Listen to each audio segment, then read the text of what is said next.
One man, one pen, and the power to save or sink the entire U.S. economy. This isn't fiction. This is the story of J.P. Morgan, the banker who held America's financial heartbeat in the palm of his hand. When the government was helpless, he took control. When industries collapsed, he rebuilt them. He wasn't just a businessman. He was the shadow behind the curtain, pulling the strings of capitalism. People feared him, admired him, hated him, sometimes all at once. And the craziest part, he didn't start out like a king. He started out sick, lonely, and underestimated. You'd never guess that one of the most powerful men in history started out as a sick, fragile kid who could barely get out of bed. Born in 1837, John Pierpont Morgan, or just JP, as history remembers him, spent most of his childhood battling everything from migraines to nasty fevers. While other kids were running around outside, JP was indoors, nose buried in books, studying finance. His father, Junius Spencer Morgan, was a wealthy banker. And like any wealthy father in the 1800s, he had a plan. His son would follow in his footsteps. But first, he had to survive. His health was so bad that his father shipped him off to the Azores, a lonely cluster of islands in the middle of the Atlantic, hoping the salt air would heal them. Can you imagine being a teenager, sick and isolated, living alone on a remote island? No friends, no distractions, just time. And the endless sea. What did that kind of solitude do to him? What fire did it ignite inside him? That isolation did something to JP. It lit a fire inside him. By the time he was 19, he was done being the sickly boy. He stepped into the financial world, ready to make his mark. And then, he made his first bold and totally reckless move. In 1859, he bought an entire shipment of Brazilian coffee. On a whim, no permission, no consultation, just instinct. And guess what? He made a profit. His father, furious, but JP, thrilled. But just when he was on top of the world, disaster struck. In 1861, he married the love of his life, Amelia Sturgis, but just months after the wedding, she died of tuberculosis. JP was crushed. He was only 24, newly widowed, and drowning in grief. So what did he do? He buried himself in work. And that's when the beast inside him truly woke up. But would this grief push him to greatness or destroy him? As the U.S. tore itself apart during the Civil War, JP didn't pick up a rifle. He picked up a contract. He paid $300 to avoid military service, and instead made a fortune selling surplus rifles to the government. Buy low, sell high. He bought old rifles for $3.50 each, and flipped them to the government for $22 apiece. Smart, yes. Ethical, debatable. But the message was loud and clear. J.P. Morgan didn't just play the game. He bent the rules, and still won. And that was only the beginning. The war may have divided the country, but it multiplied J.P.'s wealth. He didn't blink. He didn't hesitate. He saw the chaos and moved fast, like a predator chasing a wounded deer. And even though the press eventually caught wind of the deal and roasted him for it, JP didn't flinch. He had tasted power. He had tasted profit. And there was no going back. But would his actions come back to haunt him? By 1871, JP joined forces with Anthony Drexel to launch Drexel, Morgan & Co.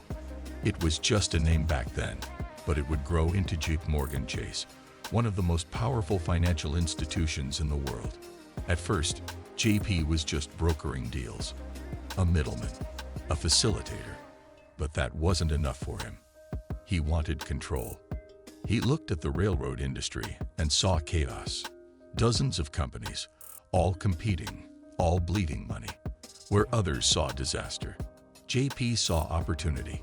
He started buying up failing railroads, merging them together, slashing waste, and creating powerful monopolies.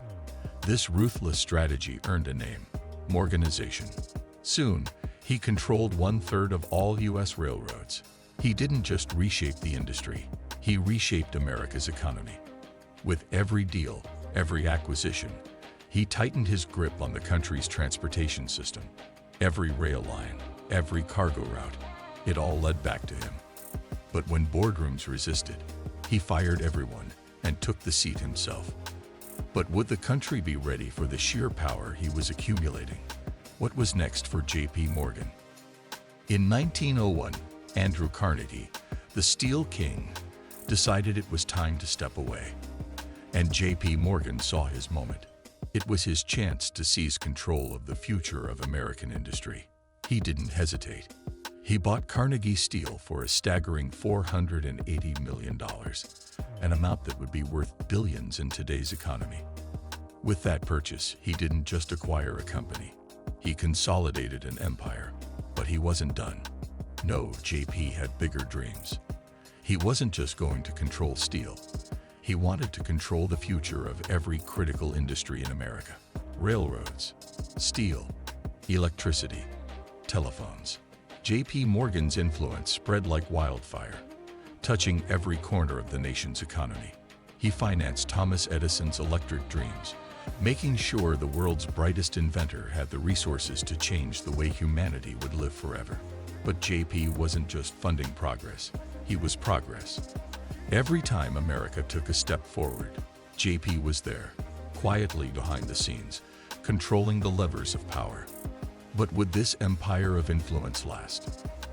Then in 1893, the U.S. economy hit rock bottom. Banks failed. Gold reserves dried up. The government was this close to default. Panic gripped the nation. Then a single man stepped up. Not the president, not Congress. J.P. Morgan. He gathered the biggest bankers in America, formed a private syndicate, and struck a deal with the government. They bought $65 million in gold bonds in minutes. The panic eased. The economy stabilized. It was like something out of a movie.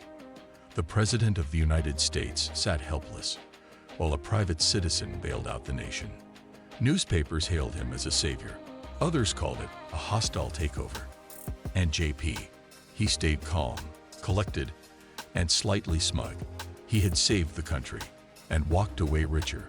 Was it patriotism or profit masked as heroism? The debate still rages on. By the early 1900s, people started asking tough questions. Should one man have this much power? Was it right for someone unelected, unhired, and unstoppable to control the economy? In 1913, while vacationing in Rome, J.P. Morgan died at the age of 75. When he died, the entire financial world paused. Even the president said he controlled more money than the U.S. Treasury. His funeral wasn't just a ceremony, it was the end of an era where one man's influence could shake Wall Street to its core. But J.P. Morgan's story didn't end in that hotel room in Rome. His bank lived on. And today, J.P. Morgan Chase is the largest bank in the world, with over $3 trillion in assets. The name Morgan still echoes through the halls of power, long after the man himself vanished into history. J.P. Morgan, genius or greedy, titan or tyrant, a man who saved the economy or bought it. What do you think? Was he a hero who held America together, or a villain who held it hostage? Drop your thoughts in the comments. We read every single one. And if you love stories that reveal the raw, untold truths of powerful figures like this, make sure to like, subscribe, and turn on that notification bell so you never miss an episode. See you in the next video. And remember, sometimes one man really can change the course of history.